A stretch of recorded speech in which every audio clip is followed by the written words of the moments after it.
That gave me an opportunity to learn and make my game more versatile. Thus the nickname Swiss Army Knife. Yeah. All right. Let's see. All right, Greg, what was your welcome to the NFL moment? And then I'm going to ask you the same thing, Greg. Is there a hit? I was a rookie, and I was a special team captain. It was a preseason game. It was my first game, and the closer it got to kickoff, I just got kind of overwhelmed. You know, I ain't ready.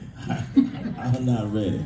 So I literally told myself, God, please don't let us win this toss. I need a few more minutes before I'm ready. And we go out, and they flip the coin. I call heads, and it's heads. I say, God, please let them run a left return, because I'm not ready. They call right return, which is to me. So we run to the right, and I left my blocking. Looked like the middle of the coverage just opened up, and I hit that hole, and somebody hit me that I didn't see, and when they hit me, the whole crowd said, whoa. And so I get up, and the guy put his hands down, and he helps me up, and he says, welcome to the NFL. That's good. What about you, Demetric? It was in the preseason. We were doing joint practices with the Giants, and I was at running back at the time, and we were doing a scrimmage during the week, and I had to do protection, and so a big linebacker comes through, and he blitzes right up the middle, and so I'm going to pick him up. I get in his way, but he runs straight through me. But thankfully, he tripped over me too. So he didn't get to the quarterback. So there was at least you did your job. That's good. Greg, you were the fourth running back picked in the 73 draft, and yet in the second round, yet your career was much better than the guys picked ahead of you. You always hear the word chip on the shoulder. Did you play kind of with that, kind of motivate you? Yeah. I always thought that I could play the position and I could dominate the game. And, from day one, it was always a question about my size. The way I ended up playing quarterback was even my mother wouldn't let me play because she was scared that I might get hurt. So I went and I talked to some folks, and I went back to my mom and told my mom all this stuff about, I want to go to college. I know we can't afford it, but maybe I can get a scholarship, and you won't have to pay for it. And I'm going to be playing quarterback. And the quarterback, the other 10 guys block for the quarterback, so you don't have to worry about me getting hurt. And then this was all BS. I'm just saying. And then I actually get the scholarship. I go to college, and years later, my mom sit me down and said, you remember that BS story you told me, a long time ago? I said, what she say? You can't be two places at one time, and the time football took up for you was positive time, so that's why I let you play. Yeah. That's good. Demetric, another question. Who's the most intense player on the team? I would say Jeremiah Owusu. Yeah. He's a super nice dude when he's off the field, but when he gets on the field, all he's just thinking is just see ball, get ball. And so definitely love being able to compete and practice with him and get better. But yeah, he's a real tough I'm gonna get you type of guy. So you can see it. It exudes on the field. He's everywhere, shoulder to sideline to sideline. Yep. I think there's high ceiling for that young man. I agree. What about your best friend? Who would your best friend be? My best friend, definitely Greg Newsome. He was dating one of my quarterbacks from UCLA. He was dating his sister, and so he told me about him before I came to the Browns. So we just both got drafted, And then yeah, we instantly just became friends. He took me to see his family in Chicago, and then I took him out there to LA a couple times to visit my friends, my family. So we definitely hit it off, and definitely glad he's on the team with me. Okay, this is for both of you. This is a popular question. Seems like every time I'm up here, I get this question. What happens, describe what happens at the bottom of a pile. Nothing, I hope. I haven't experienced anything. Really? Not really. The one thing I had experienced in terms of a pile was again playing against the Pittsburgh Steelers. And I think it was like '79. It was one back rush for 100 yards against Steel Curtain, and I was the back that done it. And the reason I done it was because I had gotten flu a week before. I was getting over the flu, and I had got it under control, but I had this runny nose. And so when we played the Steelers, our offensive strategy was the plays were called. It would be at the line on 1 or at the line on 2, meaning that we would go up to the line of scrimmage. He would look at the defense, and then he would call a formation that gave us an advantage on the Steelers based on where they were set up defensively. And so this took time. We would get in a formation, then the Steelers would shift, so they would get back to the advantage, and this would be 2 or 3 shifts. And this one particular play, this is early in the game, that when they finally shifted the third time, they called 22 trap. That means I run right over the center. And once they call the formation, you can't move, and my nose is running. And I mean, I got snot by 2 feet from the ground. I'm in a 3-point stand. And I hit that over the center, and about 4 Steelers hit me, and snot went everywhere. And these guys were getting out of that pile, I mean, like I had broke wind or something. And they said, hey, what you go, man, well, I can't tell you how they said it, but yeah, what about your nose? And I told them, hey, it is what it is. This is what you're going to see all day. And so they started reaching for me. And as a result, I got 100 yards.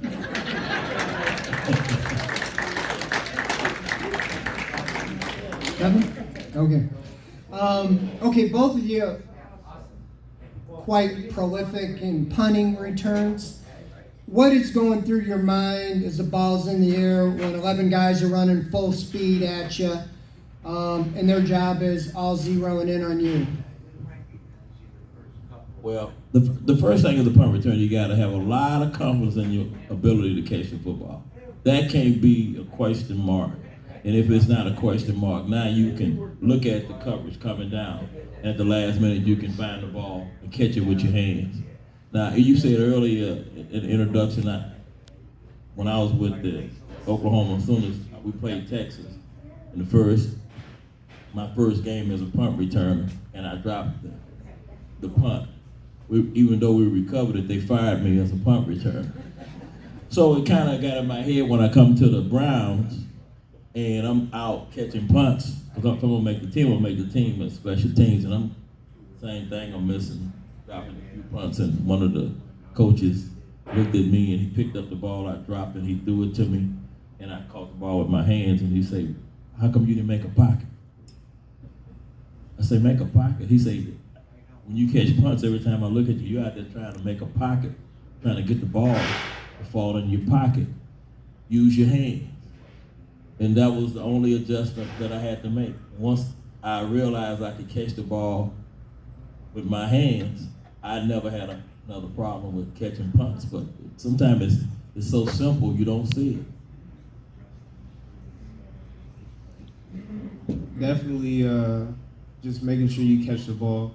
And then as soon as you get the ball, you just gotta get out the way. Make as many moves as you can, because like you said, there's 11 guys looking to take your head off. Demetric, what's the best advice you ever got, and who gave it to you?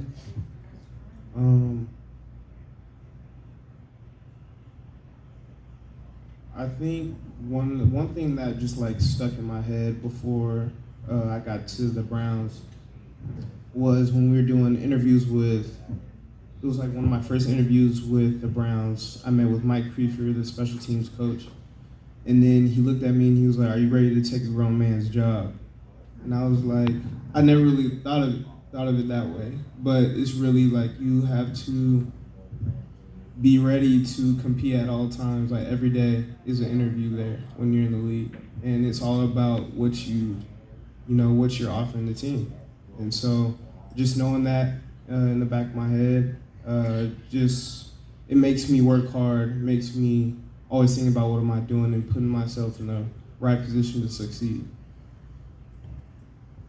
Greg, one of the questions said you were the Kareem Hunt, Alvin Kamara clone of your day. With your abilities to not only have great rushing games, but gain good receiving yardage, what kind of numbers could you envision putting up in today's NFL? A lot. See, I had 3 position changes in my career, and I didn't like neither one of them. When I was a senior in high school, I was switched from quarterback to wide receiver. I didn't like it. But back when I played, the coaches say jump and you say high. You didn't have all that, I'm not going to do this and I'm not going to do that. So I was switched. And then when I went to Oklahoma as a wide receiver my sophomore year, they switched me from wide receiver to running back. I didn't like that either. I was going to quit. But my mom, I had to tell my mom I wanted to quit. And I was scared of my mom, and so I didn't quit. And but my mom, sometimes moms know when their kids was having issues, and so what's on your mind? What's going on? What happened? And I told her I was thinking about quitting, and thinking about coming home. And when I said that, her whole tone changed, and then she started to give me an area code and a telephone number. And it was a Houston number, and I say, well, whose number are you giving me? She said, I'm giving you your uncle's number, which was her brother. I say, well, why you giving me his number? He said, well, if you're gonna quit, maybe he'll come get you. I say, oh. He said, but if he do, you make sure he take you to his home and not my home, because I didn't raise no quitters. And my mom say, you can only do what you can do, become better, and things will change. And 2 weeks later, guy in front of me got hurt. I got in the game, and my whole career changed. So, my mom is my hero. All right, very good. Demetric, which of your teammates helped you the most this last year, and how impressed were you with the fan support at away games? I'll definitely say Donovan Peoples-Jones helped me out the most during the season. Him being another 6th-round pick, he knew how it felt to come in with low expectations, and having that guidance definitely helped push me forward throughout the year. And definitely love the Browns fans. Y'all show out every time, and so it's definitely been really nice to see ever since I got to this team. Yep.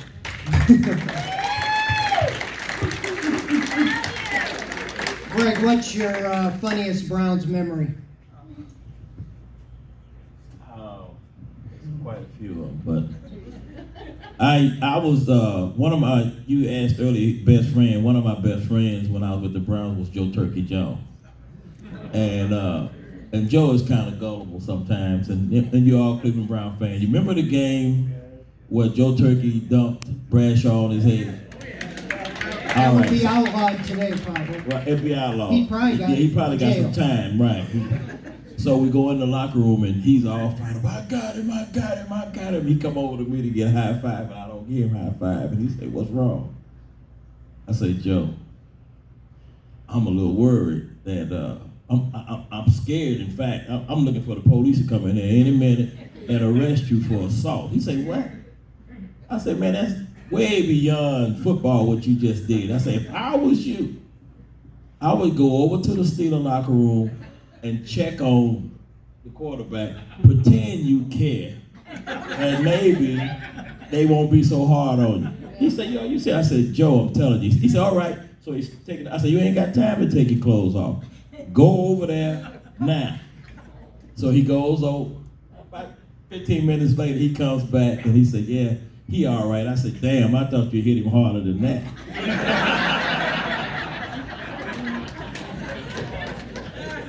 That's good. A lot of those stories, that's again, a lot of the highlights they showed back there, they don't show nowadays. Yeah, right. I'm going to ask you this, Demetric. What's your first impressions of Deshaun Watson? My first impressions are that he's a leader.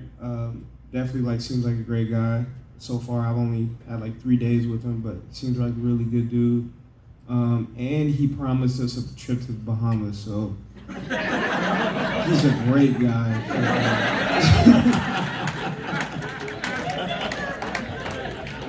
Tell me, why we have you just got back from Alaska. Can you just talk about that trip? That it was a USO tour. Yeah, so I took a trip to Alaska to visit the military bases out there, and it was really awesome. I was able to see a lot of cool things about the military, just learn about what their mission was out there, and it was really eye-opening and a very humbling experience for me, and just to see them and what they do to protect us and our freedom. So it was a great trip for me out there.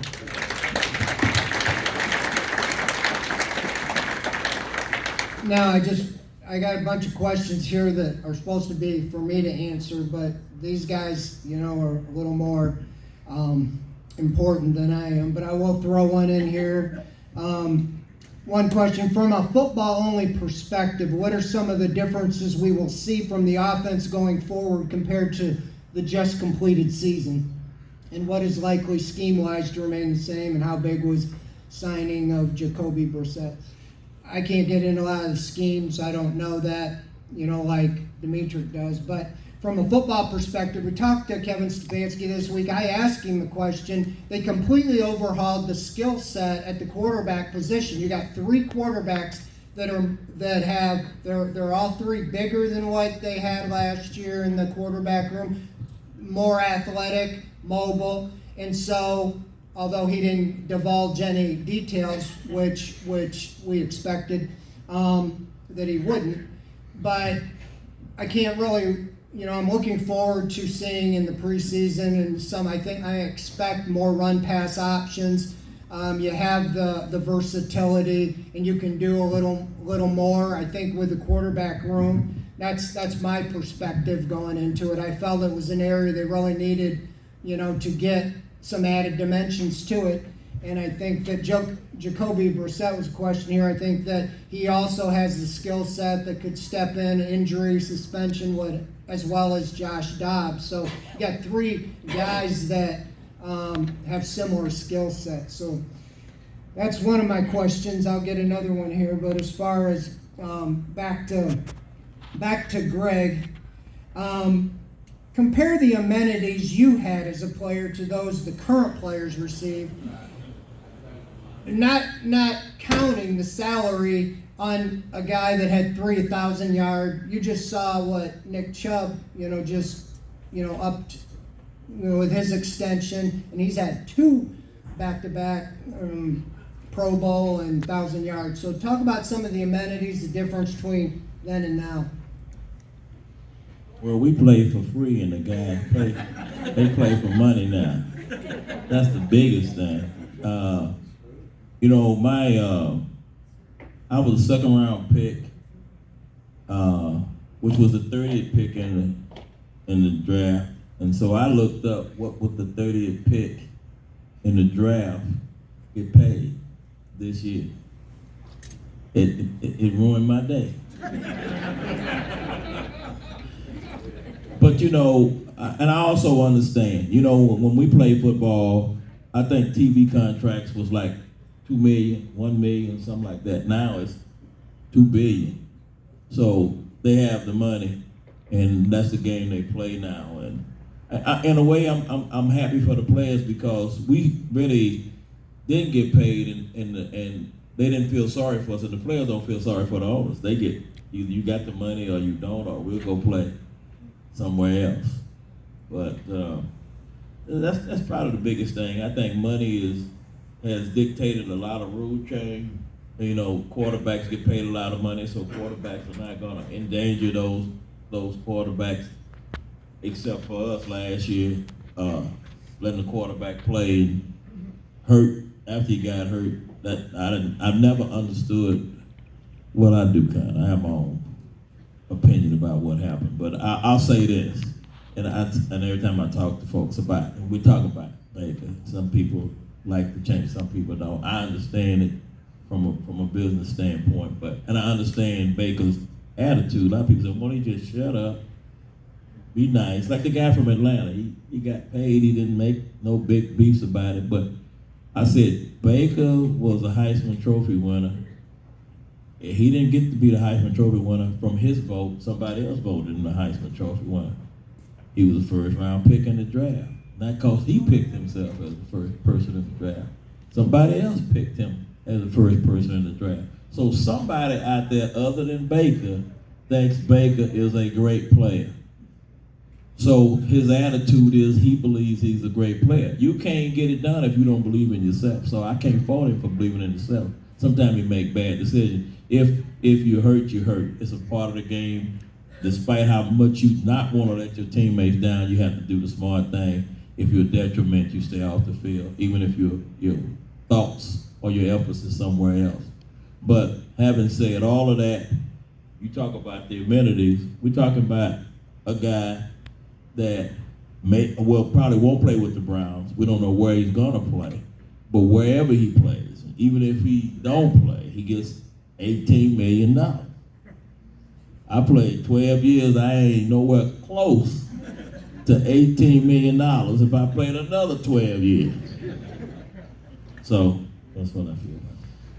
All right, Demetric, what's your pregame ritual? I would say definitely just like listening to some of my favorite music before the game. Definitely walking around the stadium, just envisioning plays that I want to make, and envisioning my jobs, like whether it's catching punts, catching a ball, or running with it. You know, just trying to think about what I want to do before I go out there on the field. Very good. All right, I'm going to ask. This is a question somebody asked me. Nick Chubb, Kareem Hunt, Dearness Johnson, Demetric Felton, quite an impressive group of running backs. Why don't the Browns employ a two-back formation very often to further keep opposing defenses off balance like the days of Kevin Mack and Ernest Biner? Hello, that's my wheelhouse. I've written columns about this. Last year, 2 years ago, I asked Coach Stefanski about it at the end of his first season, and he said different things, about, with COVID, and that was all understandable. They had the whole off season, last year, and they said they were going to try to figure out how to use Chubb and Hunt together. To me, I felt like those were two of the biggest playmakers on the team, and you got to be able to figure out how to use them at some time, because even if there's just a package of plays, when 24's standing on the sideline, the defense doesn't have to worry about him, and obviously when 27, and the other 25. When all four backs are standing on the sideline, you don't have to worry about it. Well, yeah, and so my point is, I'm not a football guy like these guys, but it seems like you ought to be able to figure out a play, even if you had each back split, that they have to send a guy to stay with them, and if they don't, they can go for a touchdown. So I know there's a lot of playmakers on the team, but Demetric would know more in the skill. I just think they really need to find a way to implement all their playmakers a little more, just so you keep the defense, I know they want to keep those two guys fresh, so at the end of the game, but it just seems to me that quite a bit of opportunity there to get those playmakers the ball. So we'll see as it goes here. All right, got a few more minutes. Howard said he'll give me the hook. If I don't, I'll stay up here and answer questions, as long as people need. But these guys, I know, have to get to bed and curfew and all that. Greg, back to your playing days, what do you think was the worst setback you had to overcome in your career? Once I got hurt in '79, then the team all of a sudden, they didn't want to hand me the ball, they wanted to throw me the ball. And it hurt my numbers as a running back. And it always puzzled me that they thought that if they threw it to me, they wouldn't tackle me as hard as if they handed it to me. I never did figure that one out. Didn't have a running start or something. What about you, Demetric? As far as what would you say the worst setback you've had to overcome, in your career? One of the hardest things was my last year of college. I halfway through the season. Well, first off, it was COVID year, so my season was canceled, and I didn't know I was gonna play until I don't know, a couple weeks. Everybody was getting their season back. Then I was waiting at home, just waiting to figure out if I was gonna have my senior year or not. They finally said we could, so we had 6 games. And halfway through the season, I tore something in my ankle, and I was doing super well, and I wanted it to be my last year. So I was like, how am I gonna keep on playing, and also be healthy enough so people will want me at the end of the season. And so I basically had to play with the tear in my ankle, and so it was to the point where I was not practicing during the week, but just going out there and playing the games. And so that was definitely one of the hardest things I had to do. And then from that, going through the draft process, acting like it's not, acting like it's not hurt, going to the Senior Bowl, trying to impress people, and at receiver, because they wanted to put me at receiver there. And so that was definitely something that was hard to push through, but I made it work. Very good. Greg, do you keep in touch with your former teammates, and somebody wants to know what you're doing now? Well, I do. I keep in touch with quite a few of them. I see more of them when it's golf, because we all think we're golfers now. But what am I doing now? And my answer is, I told a couple of people out there, is I'm retired. I fish, I hunt, and I play golf. That's if you ask me.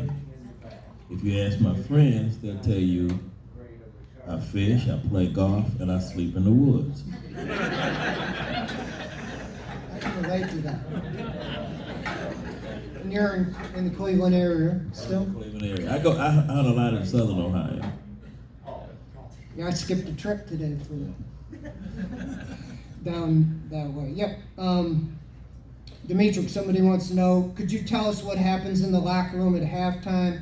Who goes where? Who speaks to who? If they're going to make changes, who puts them in? Mm-hmm. So they'll split us up, offense and defense, when we walk in, and we'll get straight to it. Your position coach will come up to you, and just to the group of the guys, tell us anything that he sees on the field, any adjustments that he thinks we have to make, and then we'll all sit together as offense, and OC and the head coach will go over the adjustments, some plays we want to work on, and then we all get together, have a quick pep talk, and then we're right back on the field. It feels super quick, every time.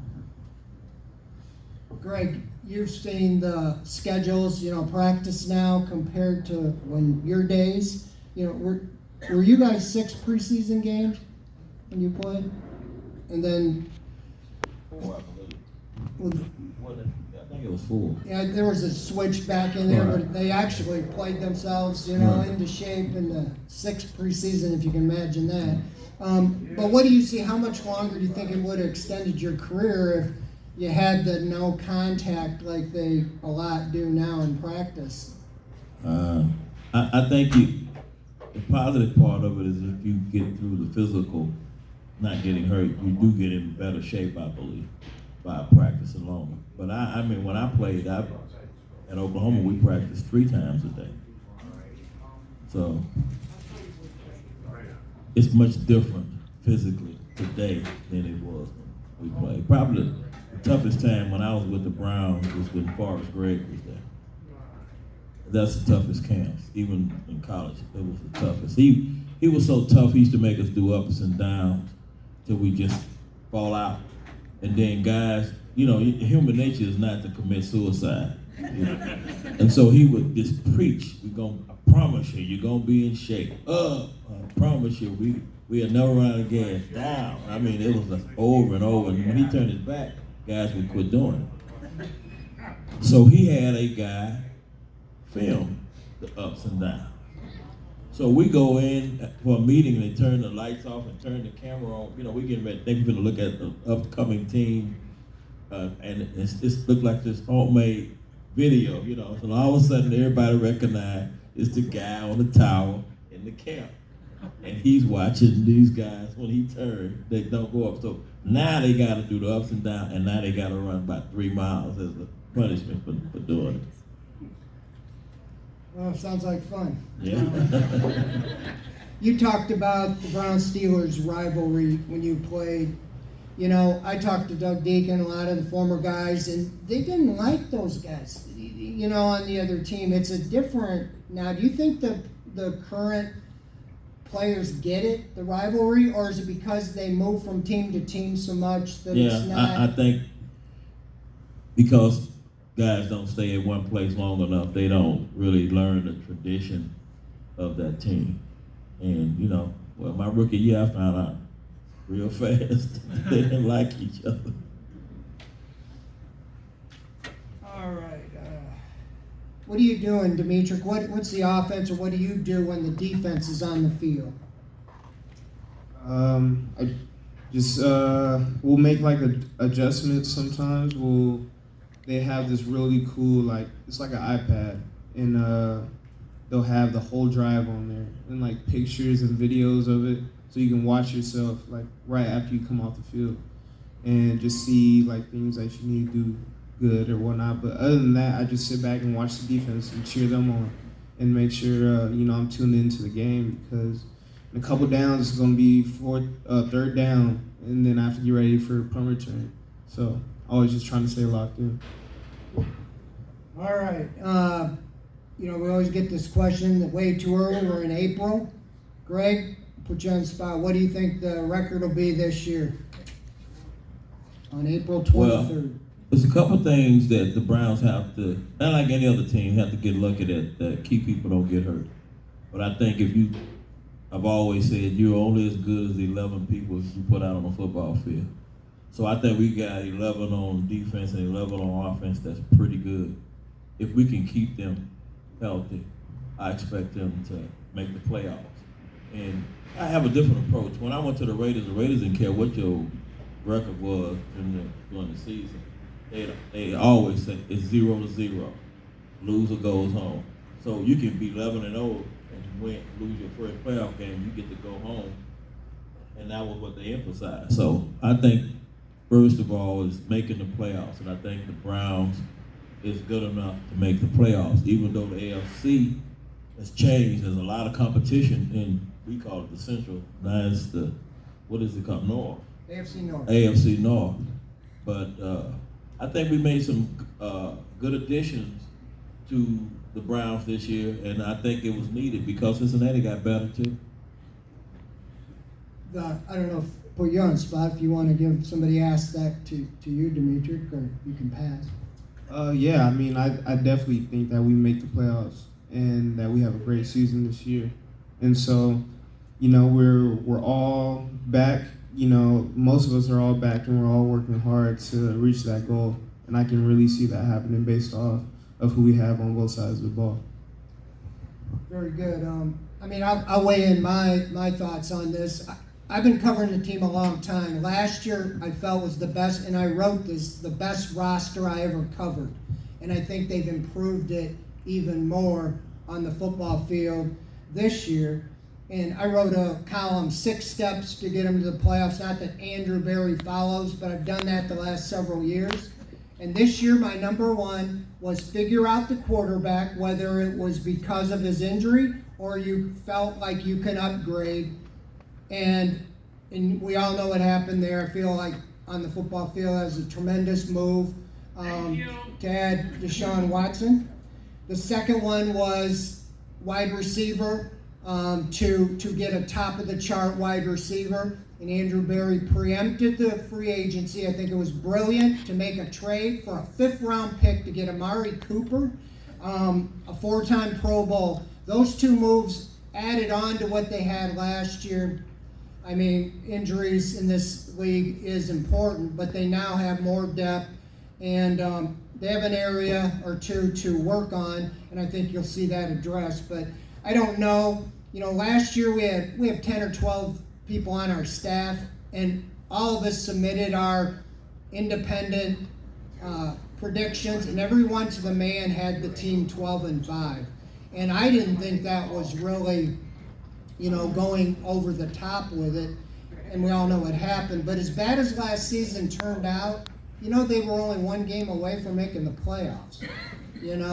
That Raiders game with the COVID game with the 3rd-team quarterback, you won that game, you were in the playoffs, as it turned out, because the Raiders got in, with that. And so I think that, I think Andrew Berry's done a phenomenal job. He's turned this roster around in 2-3 years with proper draft choices, key additions, and I just think that the sky's the limit for this group. And I just think, again, they have to do it on the field, but you have some continuity, as you go forward here. And so I'm very impressed with what I'm seeing. I've been trying to hang around, hopefully, to have a good team and go, because I know how good it was in the 80s. I mean, people don't know how good it was, because most of you haven't even been born probably by then.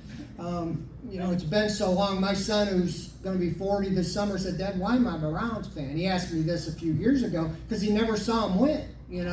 First time they really won was in the last couple of years. So I think that, looking at it from an objective standpoint, I think that they are doing the right things with the roster and the team, and I just think that, you're going to have a very good opportunity to not only win this year, but on. I've said all along, it's through the AFC North. It's like an arms race in the AFC. That's why they had to make some changes, because all the up-and-coming teams, are young quarterbacks in the AFC. I mean, there's 6, 7 of them, and you're really, all you have to do is look at the Bills and the Chiefs playoff game. It was like a video game, touchdown, back and forth, and you got to have that explosiveness. And so I think my 2 cents. I got a whole bunch of more questions. Most of them are about Baker, and I think he was a tremendous quarterback, turned that team around, and I just think that Andrew Berry, I asked him the question in the January 11th season-ending press conference. I said, "Do you feel like it's your job to turn over every stone to see if you can improve every position, even if it offends when word leaks out, whatever position it is?" And that's what happened, unfortunately. And so he said, "I approach it like an expansion team, that we're trying to upgrade every position every year." And that's what you want. That's what their job is. So those are some of my thoughts as far as, I don't know how you want to do more. We've got a bunch of questions. These guys have been gracious, in answering them. And I'll let Howard, take over from here.